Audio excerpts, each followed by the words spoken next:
Welcome to the Murphy, Sam, and Jodi After the Show podcast. This podcast will change your life if you walk or if you want to walk for exercise. Here's why. Little things you can do to make your walk better for you. It's not just walking. I promise we're going to go over the things that are science-backed, medically backed to make a walk even better. The story, though, is this. Murphy, you don't even know this story. You know I walk a lot. I don't run anymore. And 2 days ago on my walk, I felt a car. I could feel a car slow down. And I thought, uh-oh, somebody's about to ask me to help them find their dog. Or, you know, in our neighborhood, you never know. Somebody I know. Maybe it's Mimi, you know. But I could feel the car slowing down. And I was walking and I was like listening to Mariah Carey. And I pulled out my earbud and the lady, I had my vest on. I walk with a weighted vest. And we'll get to that because that's on the list of recommended things to do. She said, do you like, hi, I know you don't know me. She said, do you like your vest? Please tell me about it. And then I saw another car coming up behind her and she saw it in the rearview mirror. So I just quickly said, I love it. I said, don't start too heavy, start small. But yes, I can feel a major difference in my body. She was like, thank you. She had to go. Yeah. And I want to talk to her. I know what car she drives. Like, I want to find her again. Now, she'll probably pass you again. You walk almost every day. I do walk almost every day. And 3 years ago, when I first was diagnosed with the bone problems and the osteopenia and porosis, it was recommended that I walk with a weighted vest. If you're going to exercise and get that cardio anyway, why not make it Strength training. Right. Why not make it where it strengthens your bones? It helps you add muscle mass. It helps you burn more calories, all that. And I don't know why I didn't right away. And then I just put it on the back burner in my brain. And then a friend of mine started doing it. And then another friend of mine. And I thought, let me just get one and try it. When I tell you, my legs are tougher than they used to be. My muscles are popping in places. I can tell. I can feel it. Do you feel like you've adjusted to the weight? Because you said it made you tired at first, but now do you feel like you've adapted? I've been walking all these months with an 8-pound weighted vest. I've ordered the 12-pound. I'm ready. Oh, really? I'm ready to go up in Wow, weight. okay. And I got a different color, so I wouldn't have to be feeling them. I got a pink one that's 12 pounds. But that's called rucking, too. Like, you know, you can do that if you really want to make a walk more of a workout. Yeah. Because some people think, well, walking's just so easy. It is, and anyone can do it, and that's what's wonderful about it.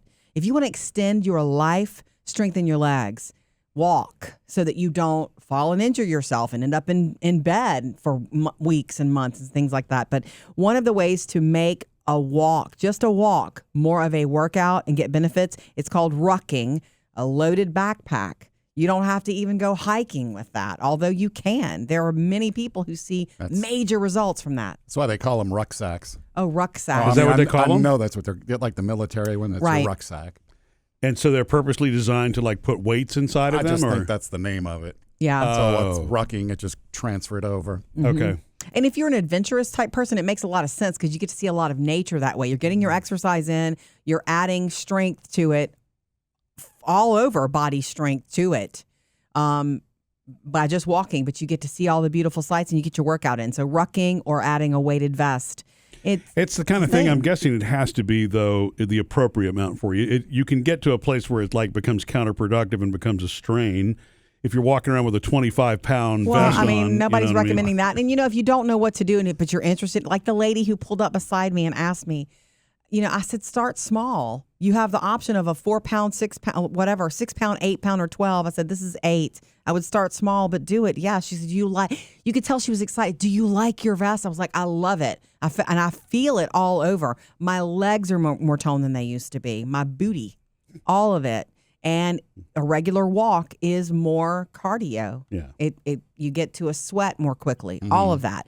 The other things is pick up the pace. This is from the WHO, World Health Organization.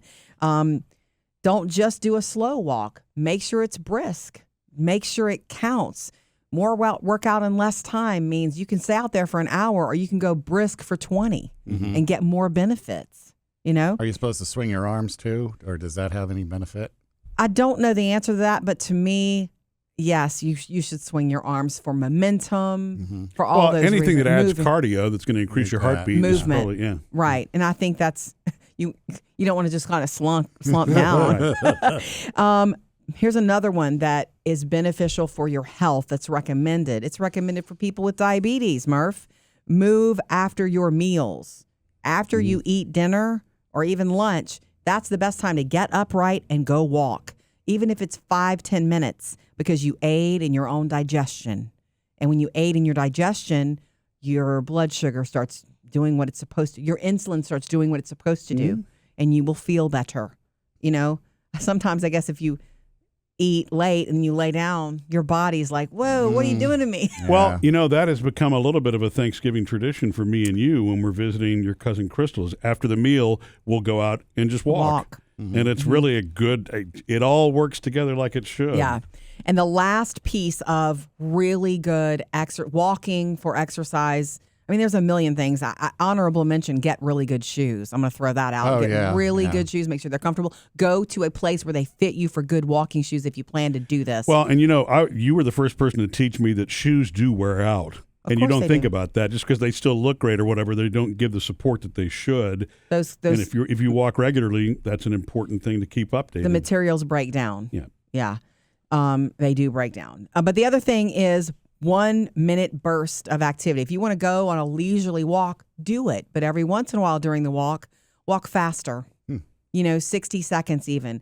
The heart rate going up and down like that is good cardio. You burn more that way. That's called interval training. Yes. High intensity interval training is HIIT training, but that's making your regular walk something interval. And they say that when you vary that up, your body responds well to it because muscle memory is a very real thing. If you do the same thing all the time, eventually your body adapts and doesn't burn as much. So by doing the intervals, you keep your body basically off guard. On alert. You prevent the muscle memory. Yeah. Yes. So anyway. This is good stuff. It is good stuff. And for the lady who pulled up, yes, I love my vest. I'm so grateful for it. And I can't wait for the 12-pounder to show up.